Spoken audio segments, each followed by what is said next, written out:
నమస్తే, welcome to Suman TV. నేను మీ యామ్ని. ప్రస్తుతం మనతో ఉన్నారు ప్రముఖ ఆధ్యాత్మికవేత్త, ప్రముఖ జ్యోతిష వాస్తు పండితులు సుభాష్ శర్మ గారు ఉన్నారు. గురుగారితో మనం మాట్లాడదాం. నమస్కారం గురుగారు. గురుగారు, ఇప్పుడు మనకి శని త్రయోదశి నడుస్తుంది, అంటే వస్తుంది కాబట్టి అసలు కొన్ని రాశుల వారికి ఏలినాటి శని నడుస్తుంది, అలానే కొన్ని రాశుల వారికి అష్టమ శని అనేది నడుస్తుంది కదండి. వీళ్ళకి సంబంధించి ప్రత్యేకంగా శని త్రయోదశి ఏ విధంగా చేసుకుంటే మంచిదండి?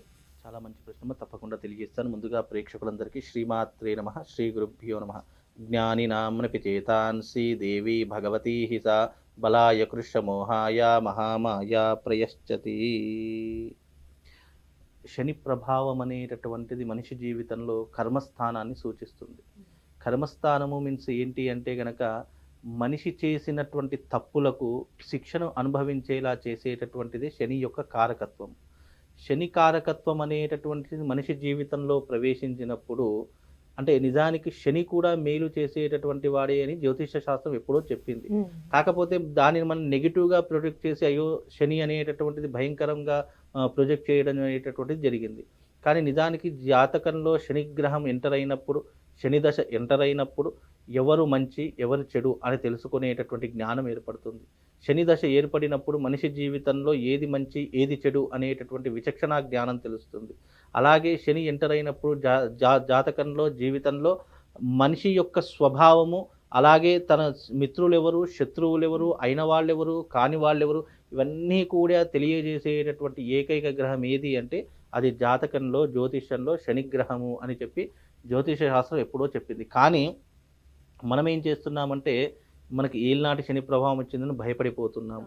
అర్ధాష్టమ శని, ఏలినాటి శని, చతుర్థ శని ఇవన్నీ వచ్చాయి అంటే మనిషి ఆందోళన చెందిపోయి భయపడిపోతూ అయ్యో ఏదో జరిగిపోతుంది అనేటటువంటి ఒక విచక్షణ జ్ఞానం లేకుండా ప్రవర్తిస్తున్నాడు. కానీ జాతకములో శని దశ అనేటటువంటిది మనిషి యొక్క జ్ఞానాన్ని పెంచుతుంది, అలాగే మనిషి యొక్క ధైర్యాన్ని పెంచుతుంది, మనిషిని ఎన్నో రకాలుగా జీవితం అంటే ఏంటో ఒక గుణపాఠం నేర్పించేలా చేసేటటువంటిది శని యొక్క దశ.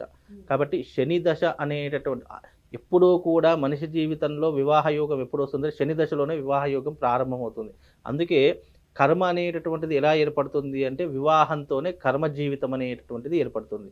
అందుకే జాతకములో మీరు అన్నట్టుగా శని ప్రభావమున్న, శని దశ నడుస్తున్న, ఏలినాటి శని ప్రభావమున్న, అర్ధాష్టమ శని ప్రభావంలో ఉన్న, అలాగే అతని జాతకంలో శని దశలో పుట్టిన వీళ్ళందరూ కూడా తప్పకుండా చేయవలసినటువంటి క్రతువులు కొన్ని ఉన్నాయి. అవి మరీ ముఖ్యంగా శని త్రయోదశి రోజు ఎందుకు ఆచరించాలి అంటే శనివారం నాడు శనీశ్వరుడికి ఇష్టమైనటువంటి వారం, త్రయోదశి ఆయన పుట్టినటువంటి తిథి కనుక ఈ శని త్రయోదశి వచ్చింది అంటే చాలు ఆయనకు ఇష్టమైనటువంటి తైలాభిషేకము, అంటే నువ్వుల నూనెతో చేసినటువంటి తైలాభిషేకము, అంటే నల్ల నువ్వులతో చేసినటువంటి ఉండ్రాళ్ళు, అలాగే ఆయనకు నల్లటి వస్త్రము, అలాగే ఆయనకు హోమము, అంటే ఆయనకు దర్భకర్రలతో హోమం చేయాలి అని శాస్త్రం చెప్పింది. కనుక దర్భకర్రలతో హోమం చేసిన లేదా రావి పుల్లలతో హోమం ఆచరించిన శనీశ్వరుడు ప్రసన్నుడై శని యొక్క గ్రహముల నుండి ఏర్పడేటటువంటి విపత్తులను, ఆపదలను దూరం చేసేటటువంటి వాడి శని భగవానుడు. జాతకంలో శని దశ అనుభవించకుండా ఎవ్వరూ కూడా ఉండరు. పుట్టిన పిల్లవాడి నుంచి పండు ముసలి వరకు కంపల్సరీ శని మహర్దశను అనుభవించే వాళ్ళు తమ యొక్క జీవితాన్ని ముగిస్తారు. అందుకే శని దశ చాలా ప్రత్యేకమైనటువంటి దశ. అందుకే శని దశ వచ్చింది అంటే చాలు, లేదా ఏలినాటి శని తమ జీవితంలో ప్రారంభమైంది అంటే చాలు, కష్టము అంటే ఇన్ని రోజులు సుఖపడుతున్నటువంటి వ్యక్తి కూడా కష్టం అంటే ఏంటో తెలుసుకుంటాడు, జీవితం అంటే ఏమిటో తెలుసుకుంటాడు, అసలు జీవితంలో ఉన్నటువంటి పరమార్థం ఏంటి, అనుభవాలు ఎలా నేర్పిస్తాయి. ఒక మనిషిని అనుభవాలే అన్నిటికీ, అంటే ప్రతి ఒక్క మనిషికి పెద్ద గురువు ఎవరు అంటే జీవితంలో నేర్పించేటటువంటి అనుభవాలే. ఆ అనుభవాలే అతని జీవితంలో ఒక గుణపాఠం అనేటటువంటి నేర్చుకుంటాడు. కనుక ఈ శని ప్రభావం అనేటటువంటిది మనిషి జీవితంలో ఒక మంచి స్థాయికి చేరుకొని, అలాగే శనిగ్రహం కూడా పోతూ పోతూ మంచి చేసుకుని పోతాడు అంటారట. కాబట్టి శని ప్రభావం అనేటటువంటిది ఉన్నటువంటి వారు, ముఖ్యంగా ఈ శని ప్రభావం ఎవరికి ఉంది అని అంటే కనుక ప్రస్తుత ఈ రాశులలో, అంటే ఇప్పుడు ఉన్నటువంటి రాశులలో శని ప్రభావం అనేటటువంటిది కర్కాటక రాశి వారికి అష్టమ శని ప్రభావం ఏర్పడుతుంది. అలాగే కుంభరాశికి జన్మస్థాన గురువు కనుక జన్మలగ్నంలోనే గురువు ఉన్నాడు కనుక కర్కాటకం కుంభము. అలాగే ఈ యొక్క వృశ్చికము, ఈ 3 రాసుల వారికి ఏలినాటి శని ప్రభావం, అర్ధాష్టమ శని ప్రభావం, జన్మస్థానం అంటే ఈ శని ప్రభావం ఈ 3 రాసులకు ఏకకాలంలో నడుస్తుంది. కనుక ఈ 3 రాసుల వారు ఈ రాబోయేటటువంటి శనిత్రయోదశి రోజున తప్పకుండా శనీశ్వరుడికి సంబంధించినటువంటి రావి కర్రలతో హోమం ఆచరించడం ఒక పద్ధతి. చాలా మంది ఈ తిల హోమ తంత్రం కూడా ఆచరిస్తూ ఉంటారు. అంటే జీవితంలో చాలా కష్టాలు పడుతున్నటువంటి వారు, శని దశ ప్రారంభమైంది, ఇక మా జీవితం కొద్దిగా ముగిసిపోతుంది, ఏది చేసినా కలిసి రావడం లేదు అని అనుకున్నటువంటి వారు శనికి సంబంధించినటువంటి తిలహోమ తంత్రము అనేటటువంటిది చేసుకోవచ్చు.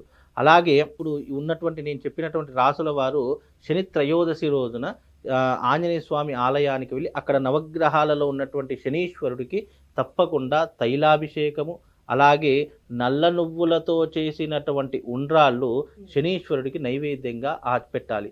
అలా పెట్టినట్టయితే శనిగ్రహ ప్రభావం అనేటటువంటి కొద్దిగా తగ్గుముఖం పడుతుంది. శని ప్రభావం అని పూర్తిగా ఎప్పటికీ తొలగిపోదు, కాకపోతే కొంచెం తగ్గుముఖం పడుతుంది. మీన్స్ ఏంటి అంటే ఇప్పుడు గొడ్డలితో పోయేదాన్ని గోరుతో తీసివేస్తూ ఉంటాడు. అంటే పెద్ద యాక్సిడెంట్ అయ్యేటటువంటి చిన్న సైకిల్ యాక్సిడెంట్తో దానిని తప్పించుకునేటటువంటి అవకాశం ఆ గ్రహం అనేటటువంటి ఏర్పాటు చేస్తుంది. కనుక ఈ శనిగ్రహ ప్రభావంతో ఎవరైతే ఇబ్బంది పడుతున్నారో, ఏలినాటి శని, అర్ధాష్టమ శని, శని దశ, అలాగే జన్మాంతరంలో శని ఉన్నటువంటి వారు తప్పకుండా ఈ శని త్రయోదశి రోజున ఈ యొక్క ఆంజనేయ స్వామి ఆలయానికి వెళ్ళి ఈ రకమైనటువంటి పద్ధతులను ఆచరించాలి. వీలైతే ఆ రోజున శని త్రయోదశి రోజున ఆవుకి తప్పకుండా నువ్వులతో చేసినటువంటి ఈ భక్ష్యాలు అని అంటారు, ఆ భక్ష్యములు అంటే పోలెలు అంటారు ఈ తెలంగాణలో, ఆ నువ్వులతో చేసినటువంటి పోలెలను గనక ఆవులకు పెడితే శని ప్రభావంతో ఎవరైతే ఇబ్బందులు పడుతున్నారో వాళ్ళకు శాశ్వతమైనటువంటి విముక్తి కలిగిస్తారు అని చెప్పేసి మన యొక్క సనాతన ధర్మంలో చెప్పడం జరిగింది. కనుక ఎవరైతే తీవ్రమైనటువంటి ఇబ్బందులతో బాధపడుతున్నారో శనిగ్రహంతో, వాళ్ళందరూ కూడా ఈ నువ్వులతో చేసినటువంటి భక్ష్యాలను ఆవుకు సమర్పించండి. తప్పకుండా మీ జీవితంలో కర్మ ఫలితం అనేటటువంటిది తగ్గుముఖం పట్టి అదృష్ట యోగం అనేటటువంటిది వాళ్ళ జీవితంలో ఏర్పడుతుందమ్మా.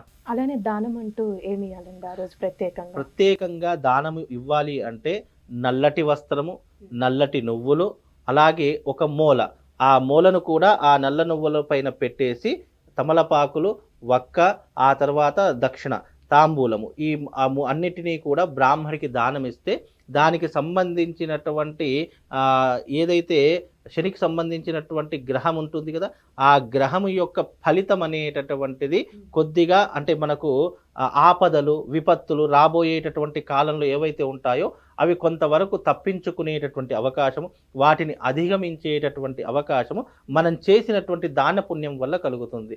పుణ్యము ఎలా సంపాదించుకుంటారు అంటే కేవలం దానము, ధర్మము, దైవసేవ, ఈ మూడిటి ద్వారానే పుణ్యం చేసుకోగలుగుతాము. పుణ్యం పెరిగింది అంటే ఆటోమేటిక్గా పాపకర్మ కూడా తగ్గిపోతూ ఉంటుంది.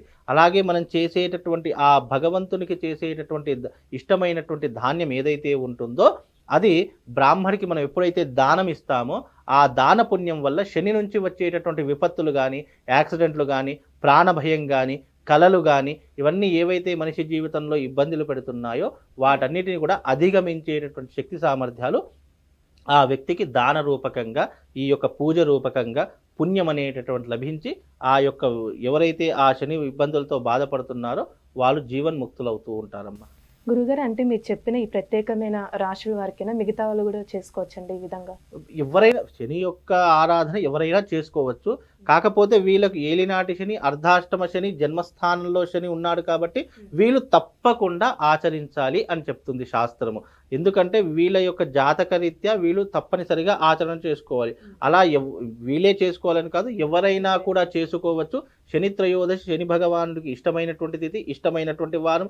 త్రయోదశి రోజే శని భగవానుడు పుట్టినటువంటి తిథి కాబట్టి ఆ రోజున చేసుకోవడం ద్వారా ఆ మనిషికి కూడా రాబోయేటటువంటి విపత్తులు కానీ, గండాలు కానీ అధిగమించేటటువంటి అవకాశం, వాటి నుంచి తప్పించుకునేటటువంటి అవకాశము జీవితంలో ఏదో ఒక సమయంలో ఏర్పడుతుంది. ఎందుకంటే శని యొక్క గ్రహ బాధ నుండి ఎవరు కూడా తప్పించుకోలేరు కాబట్టి మనం ఇప్పటి నుంచే శని భగవానుని ఆరాధన చేసుకున్నాం అనుకోండి, ఇప్పటి నుంచి ఆయన అనుగ్రహాన్ని సొంతం చేసుకున్నాం అనుకోండి, రాబోయేటటువంటి రోజులలో మనకు ఇబ్బందులు, విపత్తులు తప్పిపోయే అవకాశము దీని ద్వారా కలుగుతుందమ్మా. చాలా చక్కగా తెలియజేశారండి, ధన్యవాదాలు. శ్రీమాత్రే నమః.